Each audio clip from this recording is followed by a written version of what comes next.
College করে বাসায় না গেলে অনেক টেনশন করবে। কেন রে? তখন কি বললে মনে নেই? কি যেন বলেছিলে, ও আমাকে একা পেলে কি যেন করবি বলেছিলি? আমার ওয়াচ ফিগার আমাকে দেখলে তোর আদর করতে মন চায় কেন? এখন তো এক রুমে দরজাটাও বাইরে থেকে লাগানো, আয় আদর কর। আপু, তোমাকে তখন ওই কথা বলতে চাইনি।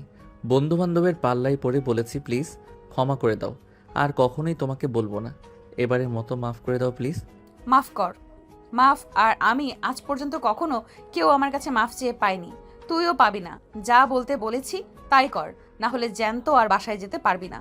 ভুলে যাস না আমি কিন্তু নেতার মেয়ে। আমার বাবাকে দেখে এই শহরের সবাই ভয় পায়। নেহার কথা শুনে স্বাধীন অনবরত ঘামতে লাগে। নেহা স্বাধীনের কাছে এসে টিস্যু দিয়ে স্বাধীনের মুখ থেকে ঘাম মুছে দিতে লাগে। কিরে, তুই এভাবে ঘুমাচ্ছিস কেন? যেখানে ঘুমাবো আমি সেখানেই তুই ঘুমাচ্ছিস। প্লিজ আপু, আমাকে ক্ষমা করে দাও। তখন আমি ওই কথাটা বলার জন্য সরি তো বলছি। প্লিজ ছেড়ে দাও। আমি ছোট্ট একটা বাচ্চা। আমার সঙ্গে এসব কাজ করতে তোমার বিন্দুমাত্র বাচ্চা না। ওরে আমার ছোট বাবুটা। বাবু, তখন তো আমার দিকে তাকিয়ে এইসব কথা বলতেছিলে। তখন মনে ছিল না তুমি ছোট বাবু, আমি তোমার সিনিয়র, আমার দিকে নজর দেওয়া তোমার ঠিক হয়নি। এখন এইসব শুনতে চাচ্ছি না। যা করতে বলেছি কর, না হলে তুই কিন্তু জ্যান্ত বাসায় ফিরতে পারবি না, তোর মরদেহ বাসায় ফিরবে।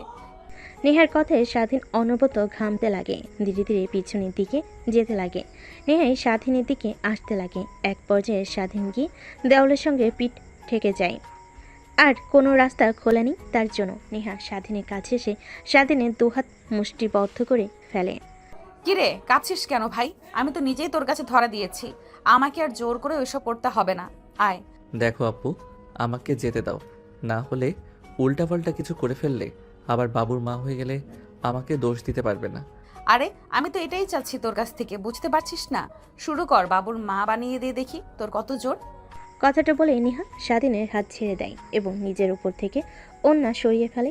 স্বাধীন নিচের দিকে তাকিয়ে থাকে। নেহা স্বাধীনের ঘাড় উঁচু করে স্বাধীনের ঠোঁটে অনবরত নেহা তার হাত দিয়ে স্লাইড করতে লাগে, স্বাধীনকে উত্তেজিত করতে লাগে। স্বাধীন নিজেকে আর কন্ট্রোল করতে না পেরে নেহাকে শক্ত করে জড়িয়ে ধরে।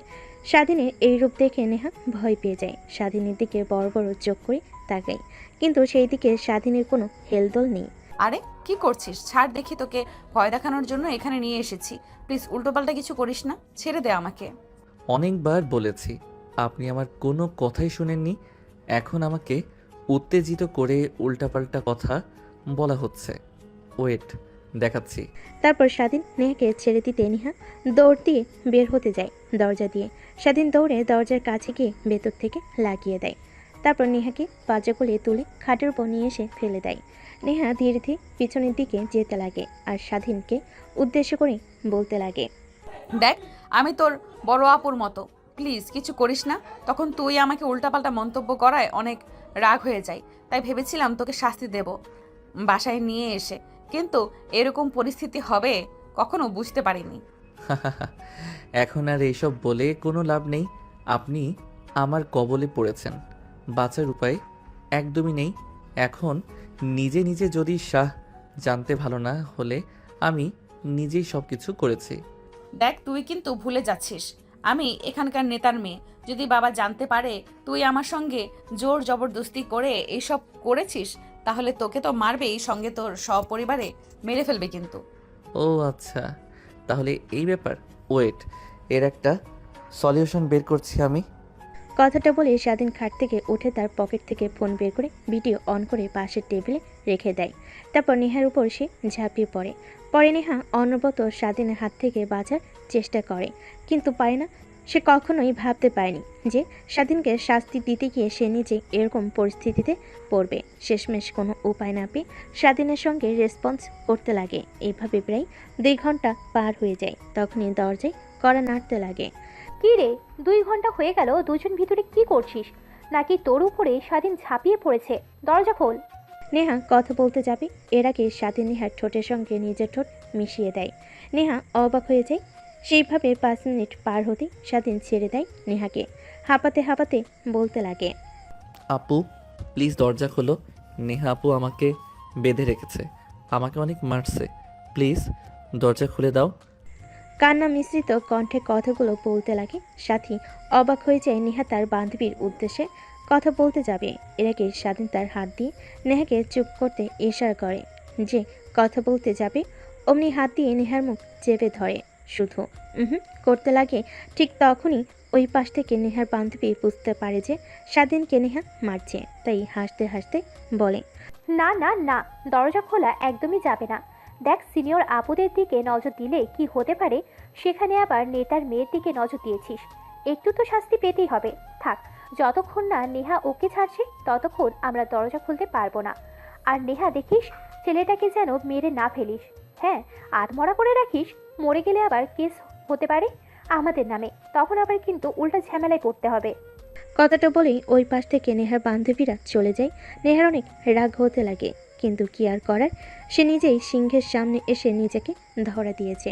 নেহার নিজেকে কন্ট্রোল করতে না পেরে কান্না করতে লাগে। স্বাধীন নেহাকে কান্না করতে দেখে বলে, আরে আপু কান্না করছেন কেন? সবে তো একবার হলো, আরও কয়েকবার হোক। এমনিতেই মা বাবা আমাকে নিয়ে টেনশন করছে। লেট করে বাসায় ফিরলে কিছুই হবে না। প্লিজ আর না, আমাকে ছেড়ে দে। তোর সঙ্গে পাঙ্গা নিতে গিয়ে আমি হাড়ে হাড়ে টের পেয়েছি, শরীর ব্যথা করছে অনেক। স্বাধীন বাঁকা হাসি দিয়ে নেহার দিকে এগিয়ে যেতে লাগে। নেহা অনবরত কান্না করেই চলেছে। সেই দিকে স্বাধীনের কোনো ভ্রুক্ষেপই নেই। স্বাধীন তার চাহিদা মিটিয়ে নেহার উপর শুয়ে পড়ে। নেহা রেগে তার উপর থেকে স্বাধীনকে সরিয়ে দাঁড়ায়। স্বাধীন নিজের তাল সামলাতে না পেরে ফ্লোরে পড়ে যায়। উঠে দাঁড়াতেই নেহা স্বাধীনকে ঠাস ঠাস করে 2টা থাপ্পড় লাগিয়ে দেয়। তার বাচ্চা, তুই আজকে যা আমার সঙ্গে করলি, এর জন্য তোকে হাড়ে হাড়ে পস্তাতে হবে, জেনে নিস। আর তোর কি বাসায় মা বোন নেই?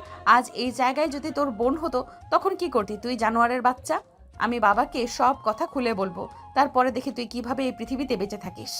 নেহা থাপ্পড় খেয়ে আর কথা শুনে স্বাধীন হাসতে লাগে। তারপর টেবিলের উপর থেকে ফোনটা হাতে নিয়ে ভিডিওটা অফ করে তারপর নেহাকে উদ্দেশ্য করে বলে, কি যেন বললি আমাকে আর আমার পরিবারকে মেরে ফেলবি তুই? এই যে ভিডিও দেখছিস না, যদি আমার আর আমার পরিবারের কোনো ক্ষতি হয় তাহলে এই ভিডিওটা ইন্টারনেটে ছেড়ে দেব। তারপর দেখব তুই আর তোর বাবা এই সমাজে কিভাবে মুখ দেখাস। যা হয়েছে সব ভুলে যা। মনে করেন এটা কালো অধ্যায়। কথাটা বলতে বলতে স্বাধীন তার নিজের শার্ট প্যান্ট ফ্লোর থেকে নিয়ে পরিধান করে নেয়। অন্যদিকে নেহা বিছানার চাদর জড়িয়ে নিজের শরীরের সঙ্গে অঝরে কান্না করছে।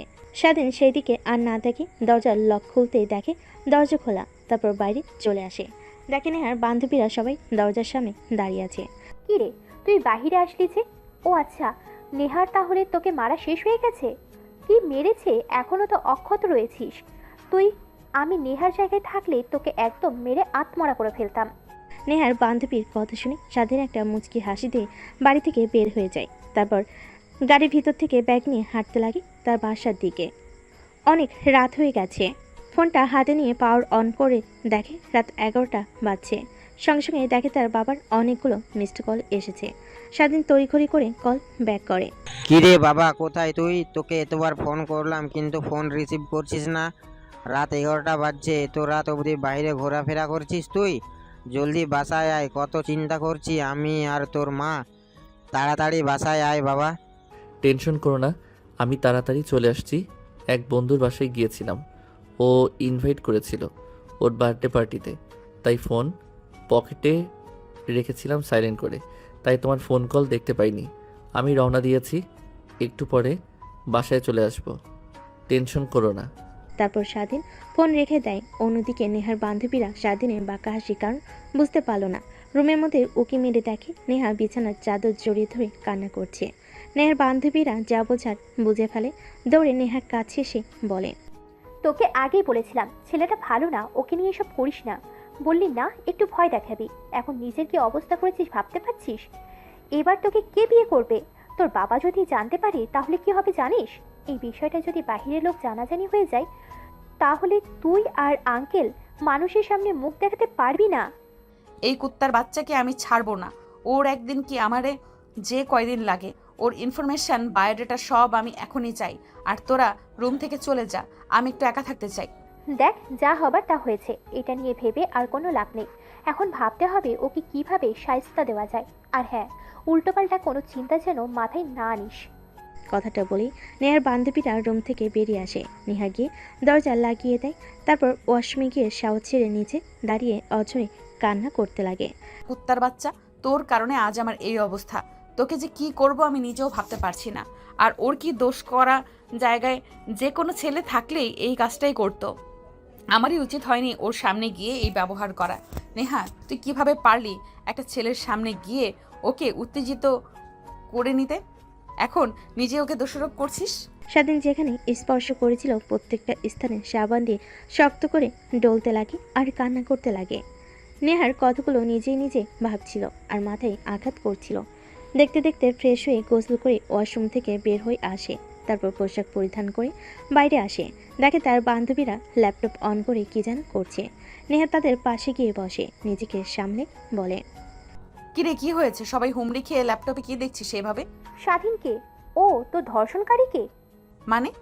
কথাটা বলে নেহা তার বান্ধবীদেরকে সরিয়ে সোফায় বসে পড়ে। দেখে সবাই স্বাধীনের ফেসবুক আইডিতে ঢুকে ওর পিক দেখছে। নেহা স্বাধীনের পিকগুলো দেখে যথারীতি ক্রাশ খেতে লাগে একের পর এক। কিরে, তুই ওর দিকে আবার এইভাবে তাকিয়ে আছিস কেন? ল্যাপটপের মধ্যে থেকে বের করে আবার মারবি নাকি ওকে?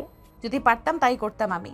আচ্ছা, এত রাত হয়ে গেল, আঙ্কেলকে তো দেখছি না, কোথায় গিয়েছে আঙ্কেল? বাবা দেশে নেই, ব্যবসার কাজে বিদেশে গিয়েছে। ফিরতে এখনো মাস দুয়েক লাগবে। আর তোরা তোদের ফ্যামিলিকে ফোন করে বলে দিয়েছে যে আমার বাসায় আছিস। গ্রুপ স্টাডির কথা বল। তোকে আর বলতে হবে না, আমরা সেটা আগেই বলে দিয়েছি, কারণ জানি তোর বাসে গেলে আমাদের রাতে না রেখে আসতে দিবি না, তাই বলে দিয়েছি। তা এখন কি করবি? ওর অনেক ক্ষুধা পেয়েছে, কিছু খাবার আছে কি বাসায়? তারপর নেহা কাজের বুয়াকে খাবারগুলো গরম করে দিতে বলে। তারপর নেহা তার বান্ধবীদের সঙ্গে আড্ডা দিতে লাগে আর ভাবতে লাগে কিভাবে নেহা স্বাধীনকে সাহায্য করবে। অন্যদিকে স্বাধীন বাসে গিয়ে দরজায় কলিং বেল দিতে স্বাধীনের মা এসে দরজা খুলে দেয়। তারপর রুমের মধ্যে প্রবেশ করে সোফায় গিয়ে বসে স্বস্তির একটা নিঃশ্বাস ফেলে। পাশ থেকে স্বাধীনের মা বলে, 7 দিন হলো না এখানেই নতুন এসেছে, আর এর মধ্যেই বন্ধু বানিয়ে ফেলেছিস।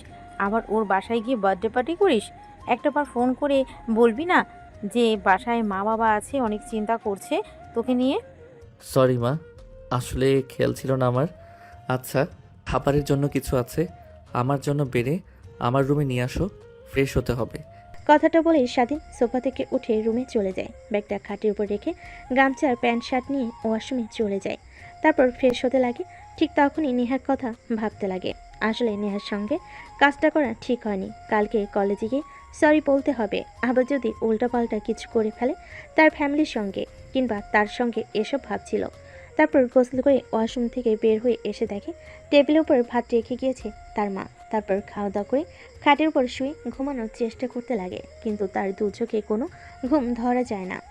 বারবার নেহার কথা মনে আসতে লাগে। তারপর স্বাধীন ফোন বের করে ফেসবুকে গিয়ে নেহার নাম লিখতে আইডি চলে আসে। তার প্রোফাইলে ঢুকে একের পর এক ছবি স্ক্যান করতে লাগে। স্বাধীনে কেন জানি নেহার প্রতি অনেক মায়া কাজ করতে লাগে। তারপর মেসেঞ্জারে গিয়ে আইডিতে হাই লিখে মেসেজ করে। অন্যদিকে নেহার বান্ধবীরা সবাই স্বাধীনের প্রোফাইল ভিজিট করে পিক দেখছিল। ঠিক তখনই মেসেজ দেখে সবাই অবাক হয়ে যায়।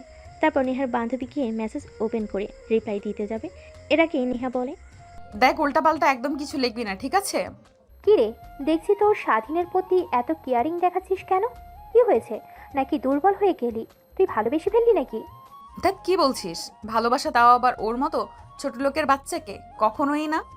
বাবা একবার দেশে আসুক, তারপর দেখ ওর অস্তিত্ব খুঁজে পাস কিনা তোরা।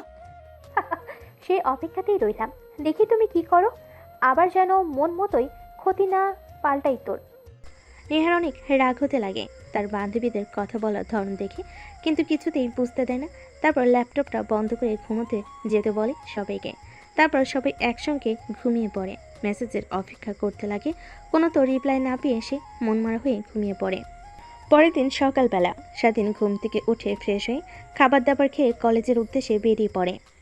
বাসার বাহিরে এসে রিক্সার জন্য অপেক্ষা করতে লাগে, কিন্তু রিক্সা পায় না। ঠিক তখনই সামনে দিয়ে নেহা তার প্রাইভেট কার নিয়ে যাচ্ছিল। পাশে স্বাধীনকে দেখে রীতিমতো অবাক হয়ে যায়, কিন্তু গাড়ি দাঁড় না করিয়ে সোজা চলে যেতে লাগে। একটু পর স্বাধীন রিক্সা পেয়ে যায়। তারপর রিক্সা করে কলেজে চলে আসে। রিক্সার ভাড়া মিটিয়ে কলেজে প্রবেশ করতে দেখে নেহার বান্ধবীরা যেখানে বসে আড্ডা দিত সবাই ওইখানে বসে আছে। স্বাধীন যেতে নিলে তখনই পাশ থেকে একটা ছেলে বলতে লাগে, ওই এদিকে আয়, শোন। স্বাধীন বাধ্য ছেলের মতো ছেলেটার কাছে গিয়ে দাঁড়ায়। তারপর ছেলেটা স্বাধীনকে পর্যবেক্ষণ করে বলে, এই কলেজে কি নতুন? তোকে তো এর আগে কখনো দেখিনি।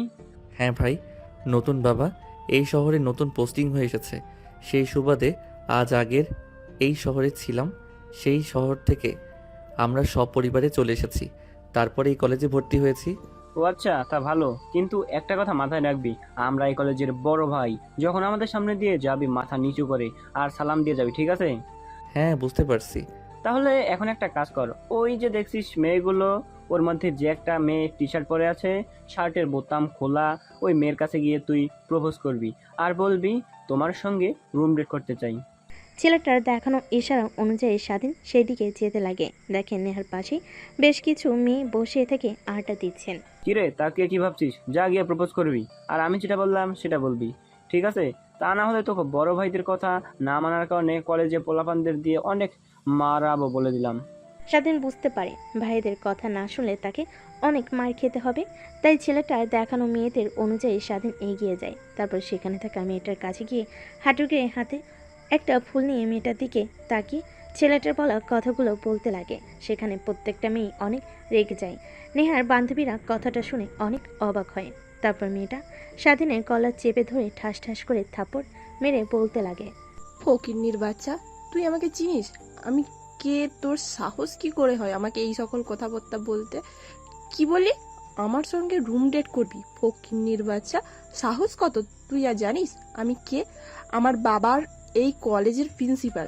যদি বলি তোকে ঘাড় ধাক্কা দিয়ে এই কলেজ থেকে বের করে দেবে। আর আমার কাছে এসে উল্টোপাল্টা কথা বলিস তুই? স্বাধীন আগে থেকে বুঝতে পারছিল যে তার সঙ্গে এরকম কিছু হবে। ঠিক তখনই সেই ছেলেগুলো সেখানে হাজির হয়। ধীরে ধীরে পুরো কলেজে থাকা স্টুডেন্টগুলো তাদের দিকে তাকিয়ে থাকে। ছেলেটা এসে মেয়েটার সামনে দাঁড়িয়ে বলে, কিরে সাথে, কি হয়েছে? এই ফকিনীর বাচ্চা তোকে উল্টাপাল্টা মন্তব্য করেছে, তাই না? আপু, বিশ্বাস করেন, আমি বলতে চাইনি। এই ভাইয়াটা আমাকে বলতে বলেছে আপনাকে কথাগুলো। না হলে আমাকে নাকি কলেজের পোলাপানদেরকে দিয়ে মায়ের খাওয়াবে। তাই আমি ভয় পেয়ে আপনাকে এই কথাগুলো বলেছি। প্লিজ ক্ষমা করে দাও আমাকে। কি? আমি আমি সাথীকে এইসব কথা বলতে বলেছি? হ্যাঁ, কুত্তার বাচ্চা, আমার নিজের দোষ করে আবার আমার নামে চাপিয়ে দিচ্ছিস? তোর খবর আছে। এই তোরা দেখছিস কি, মার্শালাকে। কথাটা বলতে যত দেরি স্বাধীনকে সবাই মারতে তত দেরি করে না। এক এক করে প্রত্যেকটা ছেলে সে স্বাধীনকে মারতে লাগে। তারপর ছেলেটা হকি স্টিক নিয়ে স্বাধীনকে মারতে লাগে। স্বাধীনের মাথায় আঘাত পড়তেই স্বাধীন অজ্ঞান হয়ে মাটিতে লুটিয়ে পড়ে। পাশ থেকে চিৎকার দিয়ে নেহার বান্ধবীরা নেহাকে জড়িয়ে ধরে বলে, উচিত শিক্ষা পেয়েছে কুত্তার বাচ্চা। ওকে এই শাস্তি দেওয়াই উচিত ছিল। সবাইকে আজে বাজে মন্তব্য করা। তোকে করেছে কাল, আজ প্রিন্সিপাল স্যারের মেয়েকে। উচিত শিক্ষা পেয়েছে। এই তোরা ওকে আরো মার। স্বাধীন অজ্ঞান হয়ে যাওয়ার শেষ অবধি নেহার দিকে করুণ দৃষ্টিতে তাকিয়ে থাকে। তাকে বাঁচানোর শেষ অবলম্বন ইচ্ছা নেহার কেন জানি অনেক খারাপ লাগতে লাগে। কিন্তু কি আর করবে? সে এখন যদি স্বাধীনকে সাহায্য করে তাহলে তার বান্ধবীরা উল্টাপাল্টা কথা বলবে। মারতে মারতে স্বাধীনের নাক মুখ দিয়ে রক্ত বের হতে লাগে। প্রিন্সিপাল স্যার ম্যাডাম এসে সকলকে সরে যেতে বলে স্বাধীনের এই করুণ দশা দেখে সবাই ভয় পেয়ে যায়। ছেলেটাকে এমনভাবে মেরেছে যে হাত পা দিয়ে রক্ত বের হচ্ছে। নেহার কেন জানি অনেক খারাপ লাগে। আর কোনো কিছুর তোয়াক্কা না করে নেহা আর আরেকটা ছেলে স্বাধীনকে ধরাধরি করে গাড়িতে করে নিয়ে স্টার্ট দিয়ে হসপিটালের দিকে যেতে লাগে। নেহার বান্ধবীরা সবাই অবাক হয়ে যায় নেহার কাণ্ড দেখে। তারপর তারা নিজেদের মধ্যে কানাঘুষা করতে লাগে। কি রে, এর আবার কি হলো? স্বাধীনকে দেখে এরকম রিয়াক্ট করলো কেন? আরও শাস্তি পেয়েছে, ওর তো খুশি হওয়ার কথা। উল্টো নেহা ওকে নিয়ে হসপিটালে গেল। নিশ্চয়ই এর মধ্যে কোনো না কোনো কিছু আছে। নেহা শারিনকে বোধহয় ভালোবেসে ফেলেছে। অন্যদিকে নেহার বান্ধবীকে নিয়ে হসপিটালে চলে আসে। ডাক্তার স্বাধীনের করুণ দশা দেখে আইসিইউতে ভর্তি করে পাশে থাকা ছেলেটা বলতে লাগে, আপু, ওরে হাল হলো কি করে? আর এইভাবে মারলো কে? তারপর নেহা সব কথা খুলে বলে। পাশে থাকা স্বাধীনের বন্ধু মাথায় হাত দিয়ে চেয়ারে বসে পড়ে। নেহাও বসে পড়ে। তারপর স্বাধীনের বন্ধু নেহাকে বলতে লাগে, আপু, বিশ্বাস করবেন কিনা তা জানি না, আমি স্বাধীনের সঙ্গে সে ছোট্টবেলা থেকে বন্ধুত্ব। কখনো কোনো মেয়ের দিকে বাজে দৃষ্টিতে তাকাই নাই। সবসময় প্রত্যেকটা মেয়েকে সম্মান করেছে। আমি শিওর দিয়ে বলতে পারবো যে স্বাধীন কারোর চাপে পড়ে এই কথাটা বলেছে। ও ওই রকম ছেলেই না যে সকলের সামনে গিয়ে প্রপোজ করবে, তাও আবার বাজে কথা বলে। তারপর নেহা স্বাধীনের বন্ধুর সঙ্গে টুকটাক কথা বলছিল। ঠিক তখনই সেখানে আবির্ভাব ঘটে ডাক্তারের। কিছু ফর্মালিটি পূরণ করতে বলে, কিন্তু এখানে স্বাধীনে কেউ নেই। তাই নেহা বউ পরিচয় দিয়ে ফর্মালিটিগুলো পূরণ করে। পাশে থাকা স্বাধীনের বন্ধু অবাক হয়ে যায়। তারপর স্বাধীনের অপারেশন স্টার্ট হয়। প্রায় 1 ঘন্টা পর ডাক্তার বের হয়ে আসে। স্বাধীনের বন্ধু এগিয়ে গিয়ে বলে, আঙ্কেল, এখন কেমন অবস্থা আমার বন্ধুর? হ্যাঁ, এখন বিপদমুক্ত, কিন্তু ছেলেটাকে কে বা কারা এভাবে মেরেছে, আর একটু মারলেই তো একদম মরে যেত। মাথার অনেকটা জায়গা কেটে গেছে, হাত পা কেটে রক্ত বের হচ্ছে। রক্ত দরকার হবে। এই পজিটিভ, আমাদের ব্লাড ব্যাংকে রক্ত নেই, তুমি রক্ত জোগাড় করো। কথাটা বলার জন্যই আমি বের হয়ে এসেছি, ইমিডিয়েটলি দরকার। কিন্তু আঙ্কেল, স্বাধীনের বন্ধুর সম্পূর্ণ কথা না শুনে ডাক্তার চলে যায়। গোমরা মুখ নিয়ে নেহার কাছে আসতেই নেহা বলে, কি ব্যাপার, কি হয়েছে? স্বাধীনের এইভাবে গোমরা মুখ করে আছো, ডাক্তার কি বলো তোমাকে? আপুর রক্তর দরকার। এ পজিটিভ গ্রুপের, কিন্তু আমার তো বি পজিটিভ রক্ত, বা কারো দেওয়া সেটাও জানে না, আর ব্লাড ব্যাংকের রক্ত নেই। ও আচ্ছা, এই ব্যাপার। আমার এ পজিটিভ রক্ত আমি দিব। তারপর নেহা স্বাধীনকে রক্ত দিতে চলে যায়। ডাক্তার টেস্ট করে নেহার শরীর থেকে 2 ব্যাগ রক্ত নিয়ে নেয়। তারপর নেহা স্বাধীনের বন্ধুকে বাই জানিয়ে হসপিটাল থেকে চলে যায় সোজা কলেজে। নেহার বান্ধবীরা নেহাকে দেখে দৌড়ে এগিয়ে এসে বলে, কিরে, তুই কলেজে এসেছিস ভেবেছিলাম, তো আবার হারিয়ে গেছিস বুঝি? ওকে নিয়ে বুঝলাম না, ওকে মেরেছে তোর খুশি হওয়ার কথা। তোর সঙ্গে ওই অনেক বাজে কাজ করেছে, আর তুই ওকে নিয়ে হাসপাতালে ভর্তি করতে চলে গেলি। হ্যাঁ, ছেলেটা আমার সঙ্গে অনেক বাজে কাজ করেছে, এটাই ঠিক। কিন্তু আমি তো আমার চোখের সামনে এই ছেলেটাকে তরপাতে তরপাতে মরে যাবে এটা দেখতে পারবো না। ওই জায়গাতে যদি স্বাধীন না হয়ে অন্য কোনো ছেলে থাকতো, তাহলে আমি একই কাজ করতাম। কথাটা বলে নেহা ডলতে লাগে। তারপর অজ্ঞান হয়ে মাটিতে পড়ে যাবে। এর আগে নেহার বান্ধবীরা ধরে ফেলল। তারপর কলেজের হসপিটালে নিয়ে যায়। ডাক্তার নেহাকে দেখে বলে, মেয়েটার শরীর অনেক দুর্বল, তারপর আবার রক্ত দিয়েছে, এই কারণে অজ্ঞান হয়ে গিয়েছে। তোমরা একটা কাজ করো, ওকে বাসায় নিয়ে গিয়ে ভালো খাবার খাওয়ালে আগের মতো হয়ে যাবে, টেনশন করো না। ডাক্তার কিছু ওষুধ লিখে দেয়। তারপর নেহার বান্ধবীরা নেহাকে নিয়ে বাসায় চলে আসে। এভাবেই কেটে যায় বেশ কিছুদিন। 1 মাস পর স্বাধীন অনেকটা সুস্থ হয়ে যায়। স্বাধীনের বাবা মা তাকে আর এই কলেজে লেখাপড়া করাবে না এইটা বলে স্বাধীন না করে দেয়। সে ওই কলেজে ছাড়া অন্য কোনো কলেজে পড়বে না। এই কয়েকদিন নেহা স্বাধীনকে একটু দেখার চেষ্টা করে না, অনেক জানতে ইচ্ছে করে স্বাধীনের পরিস্থিতির কথা। স্বাধীনের বন্ধুকেও কলেজে আসতে দেখে না নেহা। কলেজ শেষ হলে বাসায় চলে যায় নেহা। তারপর দেখতে দেখতে রাত হয়ে যায়। নেহার অনেক মনে পড়তে লাগে স্বাধীনের কথা। কেন যেন অনেক মায়া কাজ করে স্বাধীনের প্রতি। তারপর নেহার মনে পড়ে যায় স্বাধীনের দেওয়া মেসেজের কথা। তারপর মেসেঞ্জারে গিয়ে স্বাধীনকে গিয়ে মেসেজ দেয়। অন্যদিকে স্বাধীন ফেসবুক স্ক্রলিং করছিল। হঠাৎ নেহার মেসেজ দেখে অবাক হয়ে যায়, সিন করে রিপ্লাই দেয়। একটু পর নেহা ফোন করে। স্বাধীন রিসিভ করে কাঁপা কাঁপা গলে বলে, হ্যালো, আসসালামু আলাইকুম। ওয়ালাইকুম আসসালাম। তা তোর এখন অবস্থা এখন কেমন? আলহামদুলিল্লাহ অনেক ভালো। মেরে ফেলতে তো চেয়েছিলেন, কিন্তু দেখেন মরে যায়নি। অনেক সুন্দর চাল চেলেছিলেন, কিন্তু কেউ বুঝতেই পারিনি আপনি কাজ করেছেন।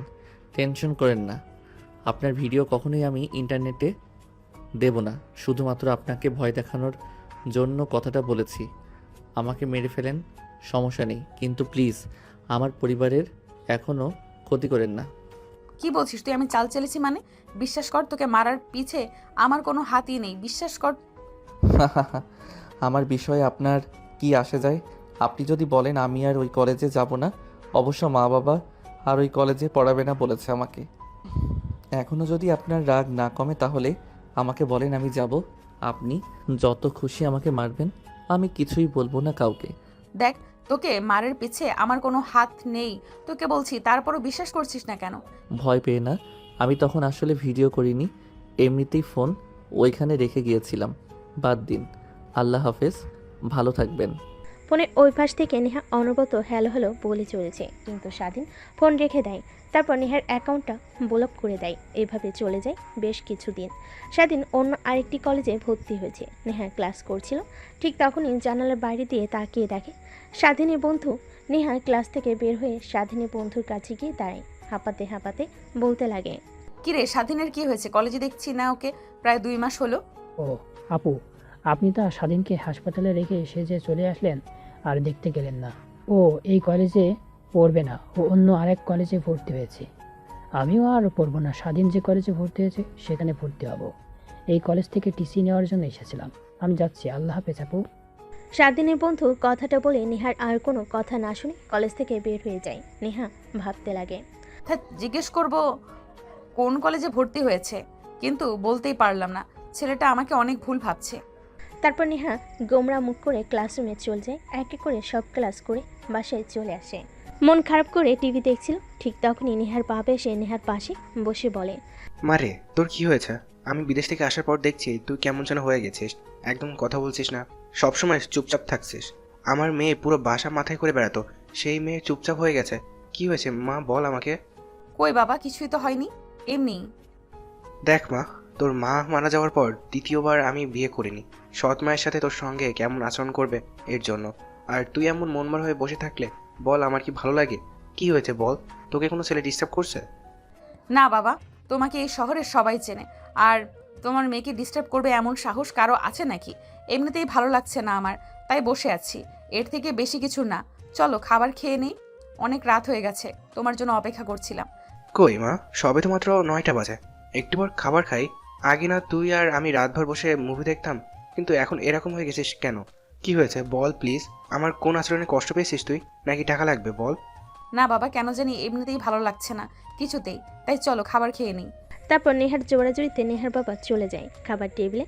তারপর খাওয়া দাওয়া শেষ করে নেহা প্লেটে হাত ধুয়ে চলে যায় নিজের রুমে। নেহার বাবার অনেক খারাপ লাগে, তার মেয়ে হাসি খুশি সবসময় থাকতো, এমন মনমরা হয়ে গেছে কি জন্য।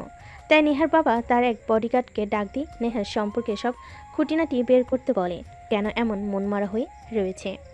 অন্যদিকে স্বাধীন নতুন কলেজে গিয়ে অনেক বন্ধু বান্ধবী হয়, তার সকলের সঙ্গে আনন্দে আনন্দে ক্লাস করতে লাগে। আগের মতো দুষ্টামি করে না, মনোযোগ দিয়ে ক্লাস করে। বাসায় আসে এমনই একদিন স্বাধীন তার বাসার বাহিরে দাঁড়িয়ে রিক্সার জন্য অপেক্ষা করছিল। ঠিক তখনই নেহা সামনে দিয়ে যায়। স্বাধীনকে দাঁড়িয়ে থাকতে দেখে নেহা স্বাধীনের কাছে সে গাড়ি দাঁড় করিয়ে গ্লাস নামিয়ে বলে, আয় গাড়িতে উঠে বস। স্বাধীন মাথা নিচু করে গাড়ির মধ্যে নেহাকে দেখে অন্যদিকে তাকিয়ে থাকে। নেহার অনেক রাগ হতে লাগে, কিন্তু মিষ্টি সুরে স্বাধীনকে কি আবার ডাকে। দেখ, আমি এখানে সিনক্রেট করতে চাচ্ছি না, প্লিজ গাড়িতে উঠে বস। তোর সঙ্গে কিছু কথা বলার আছে আমার, একটু বোঝার চেষ্টা কর। বিশ্বাস কর, কথাটা বলেই আর তোকে কোনো বিরক্ত করবো না, আমি চিরতরে তোর লাইফ থেকে সরে যাব। তারপর স্বাধীন নেহার কথা শুনে গাড়িতে উঠে বসে। সামনের সিটে বসতে নেহা গাড়ি স্টার্ট দিয়ে একটা পার্কে চলে যায়। স্বাধীন বলতে লাগে, আপু, আমাকে এইখানে নিয়ে আসলেন কেন? কলেজে যেতে হবে আমাকে। একদিন ক্লাস না করলে কিছুই হবে না, কিন্তু তোকে এই কথাগুলো না বলতে পারলে বিশ্বাস কর অনেক খারাপ লাগছে আমার। তারপর নেহা আর স্বাধীন পার্কের ভিতরে গিয়ে একটা বেঞ্চিতে গিয়ে বসে পড়ে। দুজনের মধ্যে অনেকটা দূরত্ব, এই দূরত্ব থেকেও মনের দূরত্ব অনেক। ঠিক তখনই নেহা স্বাধীনের কাছে গিয়ে স্বাধীনের দুই হাত চেপে ধরে বলতে লাগে, দেখ, আমি জানি তুই আমাকে অনেক বাজে আর খারাপ মেয়ে হিসেবে চিনিস, কিন্তু বিশ্বাস কর আমি মোটেও অমন না। আর তুই ভাবছিস কলেজে যে তোকে মেরেছে ওর মধ্যে মেন ভিলেন হচ্ছে আমি, কিন্তু বিশ্বাস কর আমি কিছুই করিনি। ইভেন আমার তো তোর প্রতি কোনো ক্ষোভ নেই, কারণ আমি বুঝতে পেরেছি যে দোষটা আমারই ছিল। তোর জায়গায় ওখানে যে কোনো ছেলে থাকলে আমার সঙ্গে একই কাজ করতো। ও আচ্ছা, এই কথা তো এই কথা তা আগে বলবেন না? আমি কোনো কিছুই মনে করিনি, যা হবার তা হয়ে গেছে। আর একটা কথা, প্লিজ আমাকে ক্ষমা করে দিন ওই দিনের জন্য। আসলে নিজের ছিলাম না, আপনার সঙ্গে হুট করে ওইসব হয়ে গিয়েছে, ক্ষমা করে দিয়েন। আর হ্যাঁ, যদি পারেন তো অবশ্যই এইসব পোশাক না পরে বাঙালি মেয়েদের মতো 3 পিস আর পায়জামা পরবেন, এতে আপনাকে অনেক ভালো লাগবে। দেখ, সত্যি করে বলছি, তোকে আমি ভালোবেসে ফেলেছি, অনেক অনেক ভালোবাসি, নিজের জীবনের থেকেও বেশি। তুই যদি কিভাবে আর কেন তোকে ভালোবেসে ফেলেছি সেটা আমি নিজেও জানি না।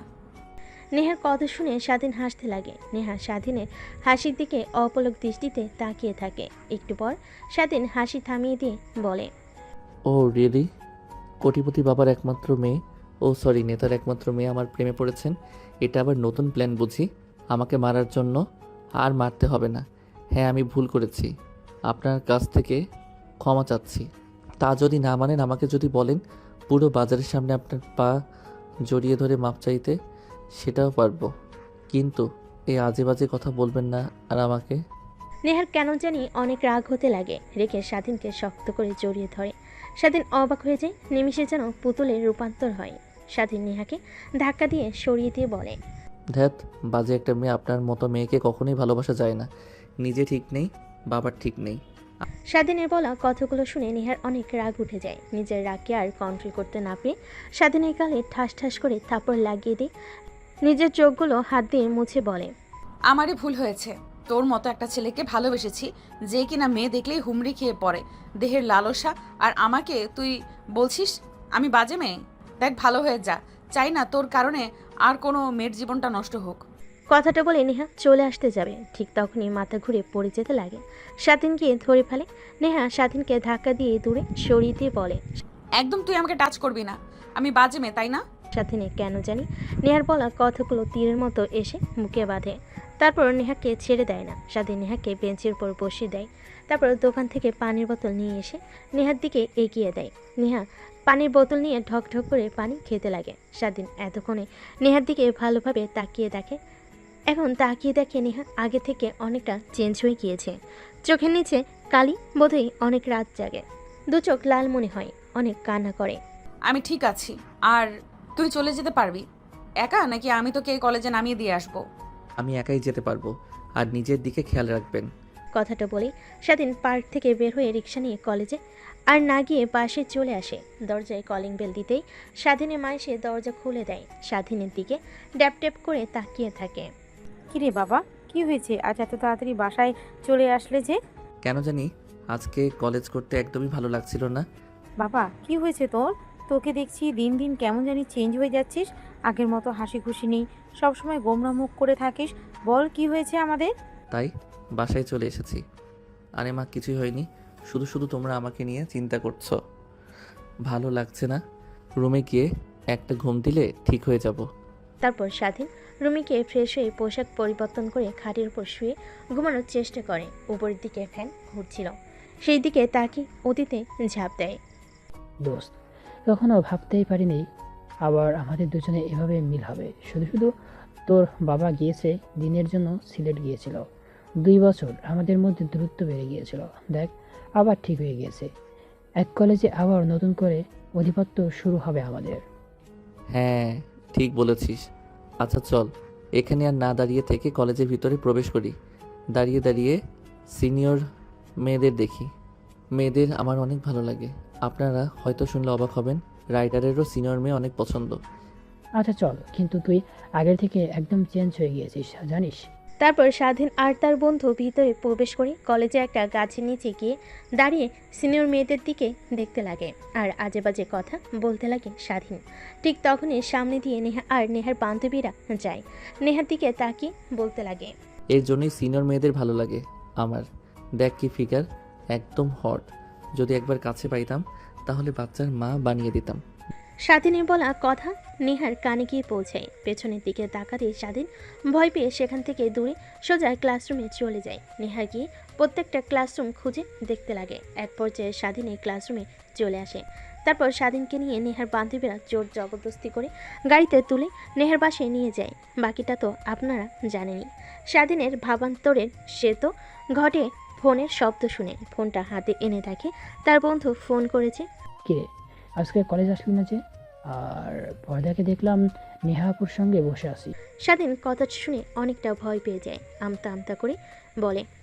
স্বাধীন তার বন্ধুকে উল্টাপাল্টা বুঝিয়ে দেয়। তারপর ফোন রেখে ঘুমিয়ে পড়ে। পরদিন সকালবেলা ঘুম থেকে উঠে স্বাধীন তৈরি হয়ে ফ্রেশ হয়ে কলেজে চলে যায়। স্বাধীনের বন্ধু স্বাধীনের জন্যই অপেক্ষা করছিল। তারপর দৌড়ে কাছে এসে ঘাড়ের উপর হাত দিয়ে বলে, দেখ, আমাকে উল্টাপাল্টা যতই বোঝাস, আমি কিন্তু ছোট্ট বাচ্চা না। হ্যাঁ, তুই যে নেহাপুকে ভালোবাসিস আর নেহাপু তোকে যে ভালোবাসে, এটা কিন্তু আমি জানি। দেখ কি বলছিস তুই, উল্টাপাল্টা কথা? আমি উল্টাপাল্টা কথা বলছি, তাই না? তোকে কলেজের সামনে সবাই মারধর করলো, সবাই দাঁড়িয়ে দাঁড়িয়ে শুধু দেখলো। নেহাপু এসে তোকে ধরে হাসপাতালে ভর্তি করে নিয়ে যায়। আবার তোর রক্তর দরকার, নেহাপুর রক্ত দেয়। নেহাপুকে দেখে বুঝতেই পারিনি তোকে নিয়ে অনেক চিন্তিত সে। একটা মেয়ে কখনোই আর একটা ছেলেকে নিয়ে এতটা সিরিয়াস হয় না, যতটা কিনা নেহাপুকে দেখেছি। তখনই বুঝতে পেরেছি তোদের মধ্যে কোনো চক্কর আছে। তখনই শিওর হয়ে আবার যখন নেহাপু আমার কাছে দৌড়ে এসে তোর খোঁজ দিতে লাগে। আচ্ছা, তোদের মধ্যে কি কিছু হয়েছে? তোর এই অভ্যাসটা যাবে না একদমই। বেশি বেশি বোঝার আরে কিছু নেই। উনি আমার সিনিয়র। আসলে আসলে আসলে আসলে আর বলতে হবে না। ঠিক তখনই ক্লাসের স্যার চলে আসে। তারপর স্বাধীন আর তার বন্ধু মনোযোগ দিয়ে ক্লাস করতে লাগে। স্বাধীন আনমনে ভাবতে লাগে। তাহলে নেহা যা বলেছে ঠিকই বলেছে। আসলে ওই কথাগুলো আমাকে ইচ্ছে করে মেরেছে, তার ওর মধ্যে কোনো হাত নেই। আর সেদিন যেভাবে বলল আমাকে নিয়ে অনেক সিরিয়াস মনে হয়। নেহা আসলেই আমাকে অনেক ভালোবেসে ফেলেছে। আমার উচিত হয়নি তাকে এতটা অবহেলা করার। দেখা হলে ক্ষমা চেয়ে নিব। কিন্তু আমি কেন নেহাপুকে মনের কথা বলতে গিয়েও বলতে পারলাম না যে আমিও আপনাকে অনেক ভালোবাসি। স্বাধীনের বন্ধু স্বাধীনকে ভাবতে দেখে গায়ে হাত দেয়। স্বাধীনের ভাবনার সেদ ঘটে। তারপর স্বাধীন মনোযোগ দিয়ে ক্লাস করতে লাগে। দেখতে দেখতে ক্লাস শেষ হয়ে যায়। কলেজ ছুটি হলে স্বাধীন সোজা বাসে চলে আসে। রুমে গিয়ে দরজা আটকে ওয়াশরুমে চলে যায়। সাউথ ছেড়ে নেহাকে নিয়ে ভাবতে লাগে। আমার উচিত ছিল তার কথাগুলো ভাবা। নেহা আমাকে এতটা ভালোবাসে আর আমি প্রতিনিয়ত অবহেলা করে দিয়েছি। আমাকে নিয়ে ভাবতে ভাবতে নিজের কি বেহাল দশা করে ফেলেছে। চোখের নিচ দিয়ে কালি পড়ে গিয়েছে। কতগুলো ভাবতে ভাবতে স্বাধীন গোসল করে বাইরে চলে আসে। তারপর ফোন হাতে নিয়ে নেহাকে ব্লক ছাড়িয়ে মেসেজ করতে লাগে। দেখে নেহা তাকে ব্লক করে রেখেছে। অনেক রাগ হতে লাগে। নিজের রাগের কারণে আজই দশা। তাই রেগে ফোনটা ফুলরে আসা মারে। ঠিক তখনই স্বাধীন মা হাতে খাবারের প্লেট নিয়ে স্বাধীনের রুমে প্রবেশ করে। ফোন আসা দিতে দেখে স্বাধীন মা স্বাধীনের পাশে বসে মাথায় হাত বুলিয়ে দিতে দিতে বলে, দেখ বাবা, জানি না তোর কি হয়েছে, কিন্তু একটা কথা মনে রাখবি যে কখনো হাল ছাড়বি না, আর কখনো এমন কিছু করবি না যার জন্য সারা জীবন পস্তাতে হয়। কথাটা বলে স্বাধীনের মা রুম থেকে চলে যায়। স্বাধীন খাবার খেয়ে হাত ধুয়ে খাটের উপর শুয়ে থেকে ঘুমানোর চেষ্টা করে। অন্যদিকে নেহা তার বাবার সঙ্গে খাবার টেবিলে বসে খাবার খাচ্ছিল। ঠিক তখনই বমি বমি ফিল হয়। দৌড়ে খাবার টেবিল থেকে উঠে বেসিনে চলে যায়। তারপর বমি করতে লাগে। নেহার বাবা মেয়ের এই হাল দেখে দৌড়ে নেহার কাছে আসে। তারপর মাথায় হাত বুলিয়ে দিয়ে বলতে লাগে, মা, তোর কি হয়েছে হঠাৎ এভাবে বমি করছিস? বাবা জানি না, কিন্তু বেশ কিছুদিন হলো খাবারের পর অনেক বমি হয়। আমার মাথা ঘুরে পড়ে যেতে নেই, সব সময় চোখ আধার দেয়। কিছুই বুঝতে পারছি না বাবা। কথাটা বলেই নেহা অজ্ঞান হয়ে পড়ে যেতে নেই। এখানে তার বাবা ধরে ফেলে। বাসার কাজের লোকরা এসে নেহাকে ধরাধরি করে তার রুমে নিয়ে যায়। নেহার বাবা চিন্তা করতে লাগে মেয়ের এই বেহাল দশা দেখে। তারপর তার ডাক্তার বন্ধুকে ফোন করে বাসায় আসার জন্য বলে। একটু পর ডাক্তার বাসায় চলে আসে। নেহাকে ভালোভাবে পর্যবেক্ষণ করে অনেক চিন্তিত হয়ে রুম থেকে বের হয়ে আসে। নেহার বাবা ডাক্তারকে চিন্তিত দেখে বলতে লাগে, কি রে, কি হয়েছে? সব কিছু ঠিক আছে তো? আমার মেয়ে সুস্থ আছে তো? হ্যাঁ ঠিক আছে, কিন্তু নেহা মামনিকে দেখে যতটুকু বুঝতে পারলাম নেহা মামনি প্রেগনেন্ট, আর এর কারণেই খাবার খাওয়ার পর বমি করছে। আর প্রেগন্যান্সি অবস্থায় চিন্তা করলে এরকম হাল হয়। মাঝে মাঝে অজ্ঞান হয়ে পড়া, চোখ আধার দেওয়া চিন্তা করিস না। আর মেয়েকে কখন বিয়ে দিলি কিছুই তো জানতে পারলাম না। কি বলছিস তুই? তোর কিছু একটা ভুল হচ্ছে। নেহার তো বিয়েই হয়নি, তাহলে পেটে বাচ্চা কি করে আসবে? নেহার বাবার কথা শুনে ডাক্তার ভুরকুচকে নেহার বাবার দিকে তাকিয়ে বলে, দেখ, আজ পর্যন্ত আমার রিপোর্ট কখনো ভুল হয়নি। আর নেহা মামনিকে দেখে আমি এটাই বুঝতে পারছি আজকালকার মেয়েদের যে কি হয়। আর কালকে তুই একবার হসপিটালে নিয়ে আসিস, আমি ভালোভাবে পরীক্ষা করে দেখতে চাই। কথাটা বলেই ডাক্তার চলে যায়। নেহার বাবা চিন্তিত হয়ে সোফায় গিয়ে বসে পড়ে। কি বললো ডাক্তার? নেহা প্রেগনেন্ট মানে? এসব ভাবতে লাগে আর অনেক রাগ হতে লাগে। যদি বাইরে সবাই জানতে পারে নেহা প্রেগনেন্ট, তাহলে লোক সমাজে আর মুখ দেখাতে পারবে না। এসবই ভাবতে লাগে। নেহার জ্ঞান ফিরে আসার অপেক্ষা করতে লাগে। ঠিক তখনই নেহার বাবার মনে পড়ে নেহার বান্ধবীদের কথা। নেহা সত্যি কথা না বললেও নেহার বান্ধবীরা তাকে ঠিক সত্য কথা বলবে। তাই পকেট থেকে ফোন বের করে নেহার বান্ধবীকে ফোন করে বাসায় আসতে বলে। একটু পরে নেহার সকল বান্ধবীরা বাসায় আসে। বসার রুম দিয়ে নেহার রুমের দিকে যাচ্ছিল। ঠিক তখনই নেহার বাবা ডাক দেয়। সবাই গিয়ে বসে পড়ে। তারপর নেহার বাবা বলতে লাগে, দেখো মা, তোমরা আমার মেয়ের মতোই। প্লিজ তোমরা আমার কাছে কেউ মিথ্যা কথা বলবে না। না আঙ্কেল, বলুন নির্দ্বিধায়, আপনাকে যা সত্যি তাই বলবো। নেহার বাবা স্বস্তির একটা নিঃশ্বাস ফেলে গম্ভীর কণ্ঠে বলতে লাগে, নেহা প্রেগনেন্ট। কি? নেহা প্রেগনেন্ট মানে? হ্যাঁ, নেহা প্রেগনেন্ট। আজ খাবার টেবিলে আমার সঙ্গে বসে খাবার খাচ্ছিল। ঠিক তখনই দৌড়ে খাবার টেবিল থেকে উঠে বেসরে গিয়ে বমি করতে লাগে। আমার সঙ্গে কথা বলতে বলতে অজ্ঞান হয়ে পড়ে। তারপর বাসার কাছের লোকদের নিয়ে রুমে নিয়ে যাই, ডাক্তারকে ফোন করে আসার জন্য বলি। ডাক্তার ভালোভাবে দেখে বলে নেহা প্রেগনেন্ট।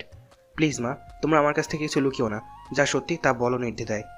তারপর নেহার বান্ধবীরা নেহার বাবাকে শুরু থেকে শেষ পর্যন্ত বলে যে কিভাবে নেহা প্রেগনেন্ট হলো।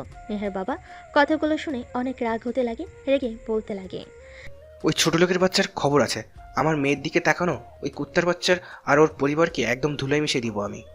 প্লিজ আঙ্কেল, উত্তেজিত হবেন না। দেখুন, ওইখানে স্বাধীনের কোনো দোষ নেই, সব দোষ নেহার। নেহা জোর করে কলেজ থেকে স্বাধীনকে উঠিয়ে বাড়িতে নিয়ে আসে, তারপর ভয় দেখাতে লাগে। কিন্তু স্বাধীনকে ভয় দেখাতে গিয়ে নিজেই এই অবস্থা হবে নেহা কখনো ভাবতেও পারেনি। নেহার বাবাকে নেহার বান্ধবীরা ভালোভাবে বোঝাতে লাগে। নেহার বাবা বুঝতে পারে যে স্বাধীন ছেলেটার কোনো দোষ নেই, সব দোষ নেহার। তাই নেহার বান্ধবীদেরকে প্রশ্ন করে, আচ্ছা, তুমি কি ওই ছেলেটার বাসার অ্যাড্রেস জানো? না আঙ্কেল, জানি না।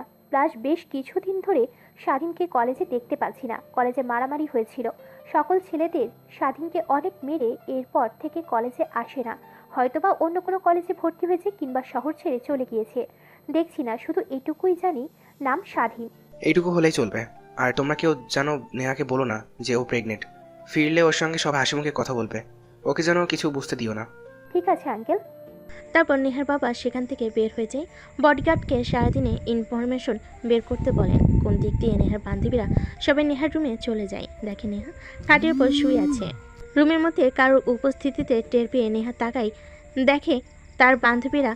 তারপর আদর্শ হয়ে নেহা তার বান্ধবীদের সঙ্গে কথা বলতে লাগে। কে তোরা? তাও আবার সবাই একসাথে? আরে না, কিছুই হয়নি। আঙ্কেল ফোন করেছিল, বলল তুই অজ্ঞান হয়ে গেছিস হঠাৎ করে, তাই এসেছি তোকে দেখার জন্য। তা কি হয়েছে তোর? কিছু হয়নি, তোরা এসেছিস ভালো হয়েছে, অনেকদিন পর আড্ডা দিতে পারবো। রাগ সেই সকল কথা। আঙ্কেল বলল তুই ঠিকমতো খাওয়া দাওয়া করিস না, সবসময় চিন্তিত হয়ে থাকিস, আগের মতো চঞ্চল নোস। কি হয়েছে তোর, আমাদেরকে খুলে বল। তাহলে শোন, আমি স্বাধীনকে অনেক ভালোবেসে ফেলেছি। স্বাধীনকে বোঝাতে পারছি যে কতটা ভালোবাসি। ওকে যতবার গিয়েছি ততবার অবহেলা করে, আর প্রত্যেকবার আমাকে ভুল বুঝে গিয়েছে। আমি নাকি ছেলেদের নিয়ে ওকে মেরেছি। কলেজে বারবার শুধু একটা কথাই বলে চলেছে। আমি অনেকবার বোঝানোর চেষ্টা করেছি, কিন্তু আমার কথা একদমই বোঝার চেষ্টা করছে না। কি করব এখন কিছুই মাথায় আসছে না। ও আচ্ছা, তাহলে এই ব্যাপার। আপনি আপনার রাজাকে নিয়ে টেনশন করে নিজের এই হাল করে ফেলেছেন। একবার আয়নার দিকে তাকা, নিজের কি হাল করেছিস। চোখে নিচ দিয়ে কালি, ঠিকমতো ঘুমাস না, ঠিকমতো খাওয়া দাওয়া না করে শরীরের কি হাল করেছিস। নেহা তার বান্ধবীদের জড়াজড়িতে এক পর্যায়ে উপরের দিকে তাকিয়ে গম্ভীর একটা নিঃশ্বাস ফেলে বলতে লাগে। নেহা তার বান্ধবীদের কথা শুনে আয়নার দিকে তাকায়। দেখতে পাই এই 3 মাসে অনেক পরিবর্তন হয়ে গিয়েছে। চোখের কালি আগে থেকে অনেকটা রোগা হয়ে গিয়েছে, ঠিকমতো খাওয়া দাওয়া না করে। দেখিস, আর ওকে যদি পেতে চাস তাহলে এইভাবে ভেঙে পড়লে তো আর হবে না। দেখ, হাল ছাড়লে কখনোই হবে না।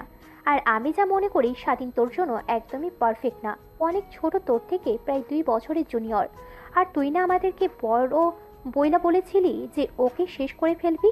ওর পরিবার সহ তোর বাবা দেশে ফিরলেই উল্টে দেখি আমাদের মহারানী তার মেরে ফেলার নায়ককে ভালোবেসে ফেলেছে। কথাগুলো বলে নেহার বান্ধবীরা নেহাকে পচাতে লাগে। নিমিষেই গম্ভীর মুখটা হাসি মেখে যায়। এজন্যই বলে জীবনে বন্ধুর প্রয়োজন আছে। অন্যদিকে স্বাধীনে কেন জানি নেহার কথা অনেক মনে হতে লাগে। নিজের অজান্তেই নেহাকে নিয়ে ভাবা শুরু করে। সজীবের কাছ থেকে কথাটা শোনার পর নেহার কাছ থেকে ক্ষমা চাইতে মরিয়া হয়ে পড়ে। কিন্তু নেহার তো আর বাসা চেনে না। কলেজের সামনে গিয়ে অনেক দাঁড়িয়েছে, কিন্তু কলেজে আর আসে না। ফেসবুক থেকে ব্লক করে রেখেছে, সব বই বন্ধ। এইসবই ভাবছিল শুয়ে থেকে। ঠিক তখনই ফোন বাজতে লাগে। ফোনটা হাতে নিয়ে দেখে অজানা একটা নাম্বার।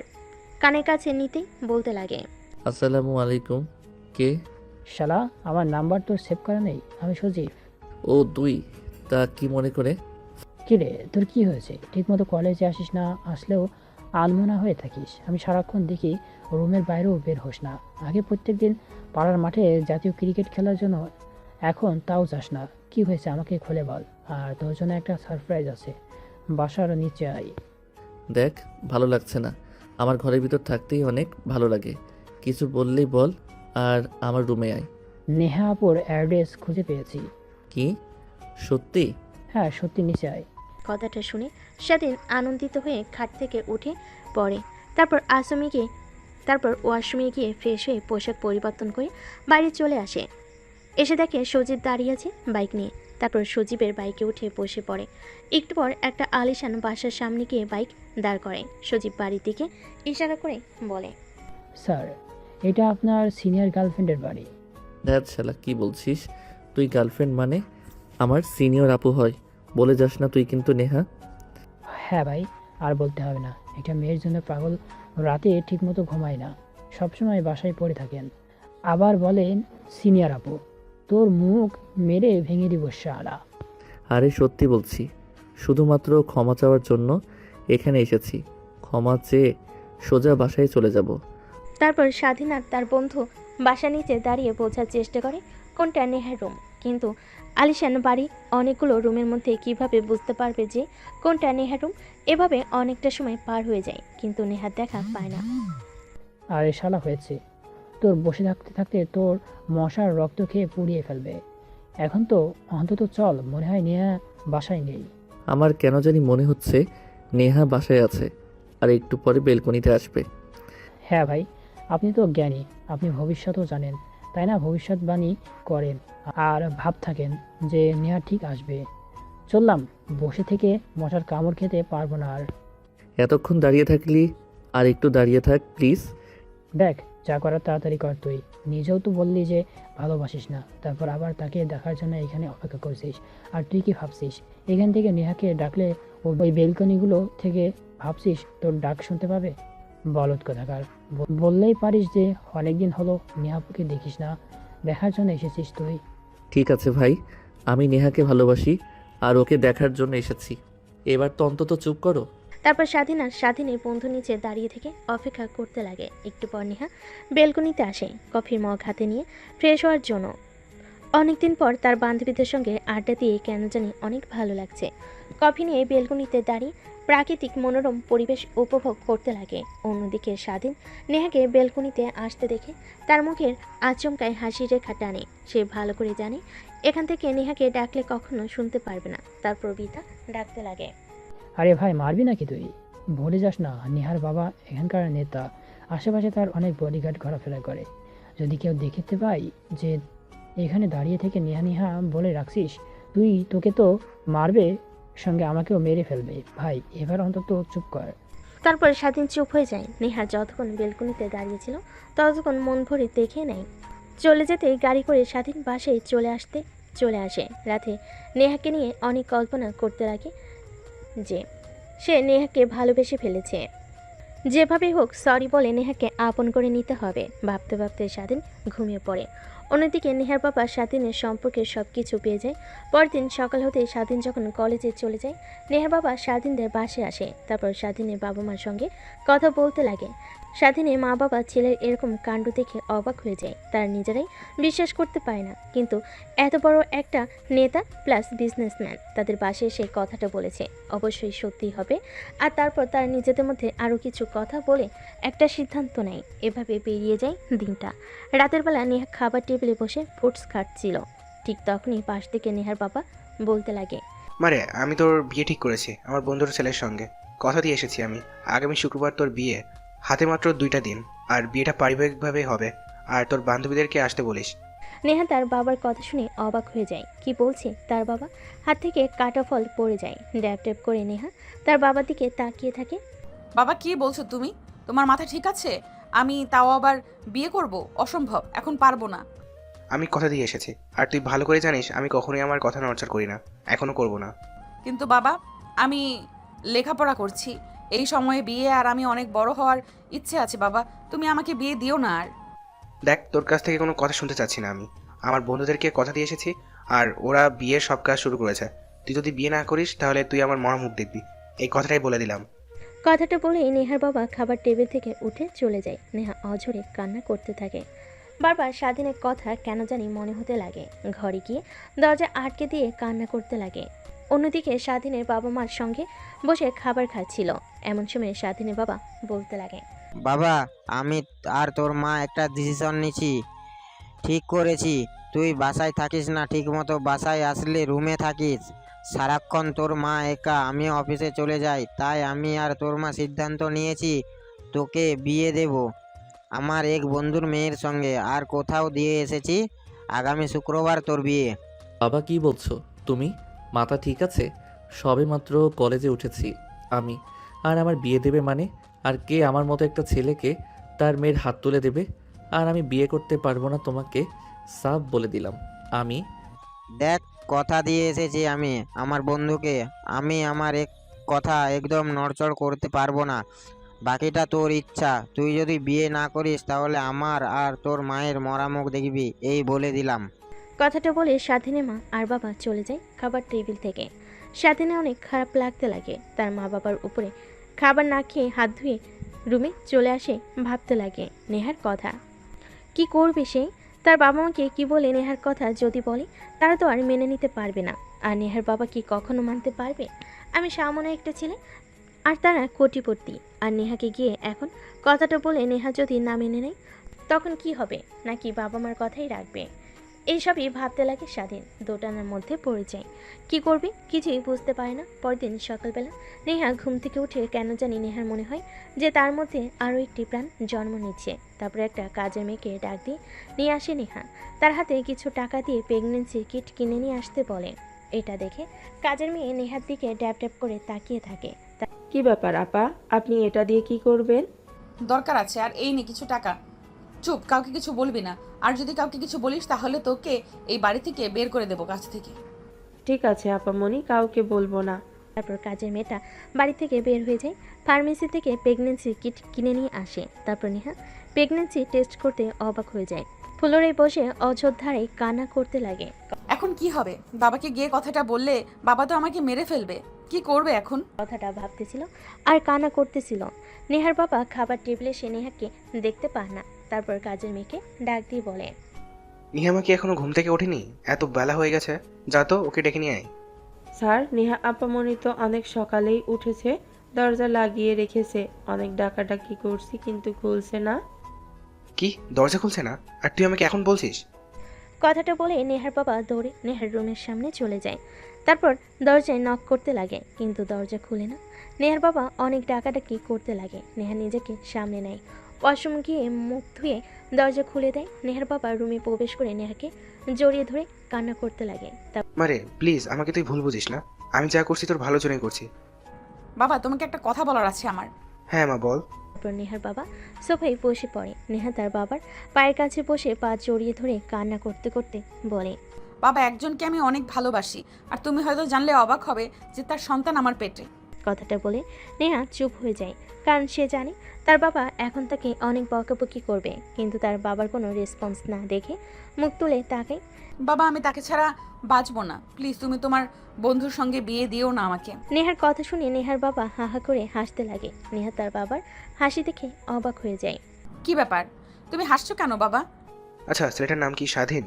হ্যাঁ, বাট তুমি জানো কি করে? আজ পর্যন্ত তুই আমার কাছ থেকে যা চেয়েছিস তাই পেয়েছিস। কখনো তোর হাসি মাখা মুখ দেখার জন্য অনেক কিছু করেছি। তুই গোমরা মুখ হয়ে বসে থাকিস, ঠিকমতো খাওয়া দাওয়া করিস না, আর ভেবেছিস আমি ঠিক থাকবো। তোর এই গোমরা মুখ চিন্তিত মুখ দেখে থাকার পেছনের সব কারণ খুঁজে বের করেছি। আর পাগলি মেয়ে একটা, আমি তোর স্বাধীনের সঙ্গে বিয়ে ঠিক করেছি। কিন্তু তুমি যে বললে তোমার বন্ধুর ছেলে। আরে ওরা তো তোকে এমনি বলেছি। নেহা তার বাবার মুখ থেকে এরকম কথা শুনে অবাক হয়ে যায়। নিমেষে হাসি রেখা তার মুখে টেনে নেহা তার বাবাকে শক্ত করে জড়িয়ে ধরে। অন্যদিকে স্বাধীন তার বাবা মাকে অনেক করে বোঝানোর চেষ্টা করে, কিন্তু পায় না। নেহাকে নিয়েও ভাবতে লাগে, বুঝতে পারে নেহা তার কপালে নেই, তাই সে বিয়েতে রাজি হয়ে যায়। দেখতে দেখতে বিয়ে হয়ে যায়। বাসর ঘরে দরজার সামনে স্বাধীন অপেক্ষা করতে লাগে। পিছন থেকে স্বাধীনের বন্ধু এসে স্বাধীনকে ধাক্কা দিয়ে রুমের মধ্যে ঢুকিয়ে দিয়ে দরজা আটকে দিয়ে বাইরে থেকে বলে, শালা, ভাবিকে দেখে একদম অবাক হয়ে যাবি। আর সকালের আগে দরজা খুলছে না, যতই চিৎকার করিস না কেন তুই। কথাটা বলে স্বাধীনের বন্ধু চলে যায়। স্বাধীন গুটিসুটি পায়ে সামনের দিকে এগিয়ে যেতে লাগে। নেহা এসে স্বাধীনের পাশে হয়ে সালাম করে। স্বাধীন নেহার কাছ থেকে অনেকখানি দূরে দাঁড়িয়ে বলতে লাগে, দেখুন, এই বিয়েতে আমার কোনো মত নেই। মা বাবা আমাকে জোর করে বিয়ে দিয়েছে আপনার সঙ্গে। প্লিজ আমার কাছ থেকে কখনো স্বামীর অধিকার আশা করবেন না। আর হ্যাঁ, আমি অন্য আরেকজনকে ভালোবাসি। কথাটা শুনে নেহা রেগে যায়। ঘুমটা সরিয়ে স্বাধীনের দিকে তাকায়। স্বাধীন মাথা উঁচু করে নেহাকে দেখতে পেয়ে অনেকটা অবাক হয়ে যায়। নেহা দৌড়ে স্বাধীনের কাছে আসে, গলা চেপে ধরে বলতে লাগে, কুত্তার বাচ্চা, আর কয়টা মেয়ের জীবন নিয়ে খেলা করবি তুই? হ্যাঁ নেহা আপু তুমি? হ্যাঁ আমি। আর কাকে ভেবেছিলি তুই? তুই ভেবেছিস কি আমাকে ছেড়ে অন্য কাউকে বিয়ে করবি আর আমি তাকিয়ে তাকিয়ে দেখবো? আপু প্লিজ, কলার ছাড়ো। বিবাহিত স্বামীর কলার কেউ এভাবে ধরে নাকি? স্বাধীনকে আর কোনো কথা বলতে না দিয়ে নেহা স্বাধীনের ঠোঁটের সঙ্গে নিজের ঠোঁট মিশিয়ে নেয়। প্রায় 5 মিনিট পর স্বাধীনকে ছেড়ে দেয়। স্বাধীন অবাক হয়ে যায়। আপু, আমার মতো বাচ্চা ছেলের সঙ্গে তুমি এই কাজটা করতে ঠিক পারলে? স্বাধীনের কাছ থেকে আপু ডাক শুনে নেহা স্বাধীনের গালে ঠাস ঠাস করে থাপড় লাগিয়ে দেয়। স্বাধীন ভাইবা চাকা খেয়ে দুগাল চেপে ধরে বলে, আপু কাকে বলছিস? হ্যাঁ, আপুর না, বউ বলে ডাকবি, না হলে আর কিছুদিন পর বাবুর বাবা হবি। এখনো ছোট বাচ্চা আছিস তুই। কি? হ্যাঁ, ওই দিন যে তুই আমার সঙ্গে ওটা করেছিলি, এরপর আমার পেটে বাচ্চা চলে আসে। কি বলো তুমি? এটা যদি আমার মা বাবা জানতে পারে তাহলে আমাকে তো শেষ করে ফেলবে। সবাই জানে। এইবার আয়, কতদিন ধরে তোকে মন ভরে দেখি না। কথাটা বলে নেহা স্বাধীনকে শক্ত করে জড়িয়ে ধরে, তারপর খাটের উপর ফেলে দেয়। দুজনেই হারিয়ে যেতে লাগে এক ভালোবাসার অতল গভীরে। ওইদিকে আমাদের আর না গেলেও চলবে। যদি যেতে চান তাহলে বিয়ে করুন।